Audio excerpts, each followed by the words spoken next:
Welcome to Dish by RMU Culinary, a weekly installment where we show you delicious food. I'm Chef Rachel with the Institute of Culinary Arts at Robert Morris University in downtown Chicago. This week on Dish, we are going to be making focaccia. Focaccia is a type of bread that you can make. It's really simple, so bread is something that kind of turns you off from making or trying to bake. It actually isn't too complicated. It's pretty easy steps. You just have to have a lot of time to wait around for the dough to rise, improve, and expand as you are working with it. So what we're going to start off with is I have some warm water. It's right around 100 degrees. If you get your water too warm on this, what will happen is you'll kill off your yeast that's in there. So you want to make sure you just need it a little bit above body temperature is your goal. So what we're going to do is I like putting all of the liquids into the bowl, the mixer first. But what I'm going to do so you guys can see this is I'm going to put the sugar and the yeast into the water so you can see the yeast dissolve. So what the sugar is going to do is it's food for the yeast. So as the yeast starts to activate, it's something you can grow and continue expanding. So that's when you see all the expansion of the bread as it sits and develops more is from that yeast. So you can kind of see around the sides it starts to foam up a little bit, and that's what you're looking for. That's how you know your yeast is activated, especially when you're using the dry yeast. So since we have that going, once I add it into the bowl, there's only a few short steps after that, and then we start our waiting game of letting the bread start to rise. So I'm going to add that mixture all into the bowl. What I have in here is the dough hook. So the dough hook is going to be a corkscrew-like attachment for your KitchenAid. If you're going to make this by hand, it is super easy to. It just takes a little bit of arm, a little extra work, kneading it all together. So what we're going to do is slowly add in our flour. So I'm just going to keep this on a lower speed and add this in. I haven't added our salt yet because I don't want the salt and the yeast to basically touch each other. If you have the salt right on top of your yeast, it'll kill it off right away. So you want to make sure that you have some of that flour in there, or you can blend it into your flour mixture just to make sure that everything is evenly combined. Your yeast is still active as you're working with it, and that way everything's still kind of okay as you're developing it. So I'm going to turn this up on a little bit higher of a speed so the dough starts to come together.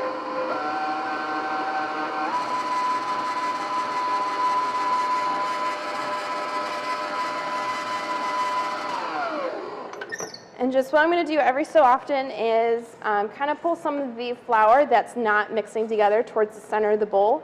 I'm also going to add some of my salt right now. So of the salt that I have scaled, I'm adding about a teaspoon worth into the dough itself. We're going to save the rest of it to put on top of the dough before we start to bake it.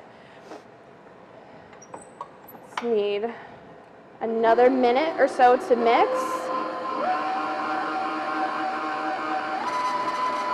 So this is a similar idea where you want to make sure that you're not overworking your dough. So there's a lot of flour in here and not a lot of other ingredients. So there's an element called gluten that you find in most flours that you just want to make sure that you're not making it too tough. So a lot of times in breads you'll see the dough start to pull back, and that's when you know your gluten has been overworked too much. So what you see a lot in the bread making process is that you'll mix your dough together and then there's a rest time. So you keep having that rest time so the gluten has time to relax. So instead of it being really tightened together, it's able to expand, kind of relax out again. It's not as tense as it once was.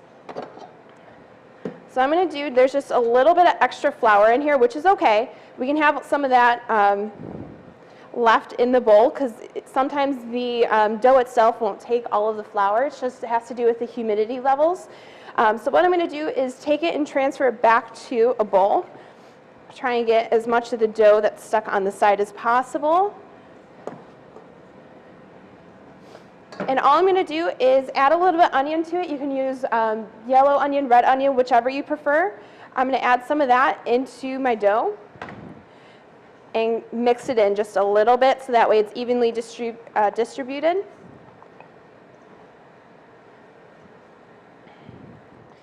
So now turns into the waiting game. Dough's a little tense just because we mixed it right now, so you don't want to overmix it too much. You want to have it come together, and you'll start to feel it kind of stiffen a little bit more.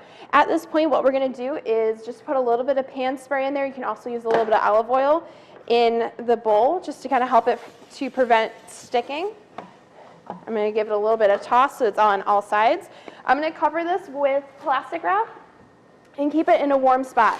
So keeping the dough in the warm spot is going to keep that heat up in the dough. It's holding a certain temperature so that way the yeast can continue to grow and expand. So you can keep it, if you have your oven on, you can keep it, don't keep it right at the edge of the oven if you're making it at home. And that way it has that warmth to continue to grow and expand and allow that gluten to relax. So when we come back, we're going to finish putting it into the pan once this dough sits for a little bit, probably about 20 minutes or so. All right, so our focaccia has sat for about 20 or 30 minutes. What we're going to do now is take the plastic wrap off. You can see there's a lot of bubbles going on in the dough. So what we're going to do is called punching it down. We're literally just going to knock some of this air out of there. It's going to be a little sticky at first. It's just some of the moisture in the dough. And I'm going to fold it on top of itself. So it knocked it out. It's a lot more relaxed of a dough than from when we first mixed it. So our next step is to take your sheet pan, which I have just lightly greased just a little bit so that the bread comes off when we're done baking it. I'm going to take our dough and spread it out onto this sheet. You can put a little bit of the oil on your hands if it's starting to get really sticky, just to kind of allow it to spread out towards most of the pan. So this should pretty much fit a standard half sheet pan. You can kind of see how it's pulling back a little bit, and that's some of that gluten kind of wanting to come back together. It's not sometimes as relaxed as it needs to be. So every once in a while you can just give it a couple minutes, let it sit. It'll kind of come back together, but it'll relax the gluten a little bit more because it had so much movement again that you can continue spreading it out. You want to try and make it as even as possible, but you also don't want to make it too thin. If it's too thin, it's going to end up being more like a cracker than a bread because it still has one more time we have to let it sit and rise, and then it'll go in the oven. But we can get all of our toppings on there before that last rise, just so that we're ready to go. Okay, so dough is spread out. What we're going to do is add on just a couple more ingredients on the very, very top. I'm going to take some of this oil. It's just extra virgin olive oil. I'm going to lightly brush it on top. This is just going to help with getting some of that extra nice color, make it really golden brown, and it's also going to help some of our toppings stick to the bread. So once you get a nice kind of coat on there, you don't have to go too crazy because it will pool on top of the bread and you don't want too much oil sitting just on top of the bread. We're going to take our remaining salt and just lightly sprinkle that over the top. It'll add just a little bit more flavor and depth to the top of the bread. And then we're going to add our herbs on top. So you can add any herbs. Today I'm going to use some thyme. So you want to take it off of the stem and just kind of lightly sprinkle it over the top of it. It'll add a little punch of color to the top of the bread, and then it'll also add a whole nother flavor. It'll smell really good as it's baking as well. Just to kind of cover this on top, add some flavor. You can mix some into your dough when we added the onion as well. And then our last step before it goes into the oven is to allow this to rest. It's still going to almost double in size as we let it to rest again, and it's just going to allow for more air and expansion as it goes into the oven and continues to bake. So once we get the rest of this thyme on, we'll let it sit for about 15 minutes, and then we'll put it in the oven. The oven's going to be at about 375 degrees, and it'll cook for about 15 minutes. So this will just sit for a little bit, and then we'll finish baking our bread.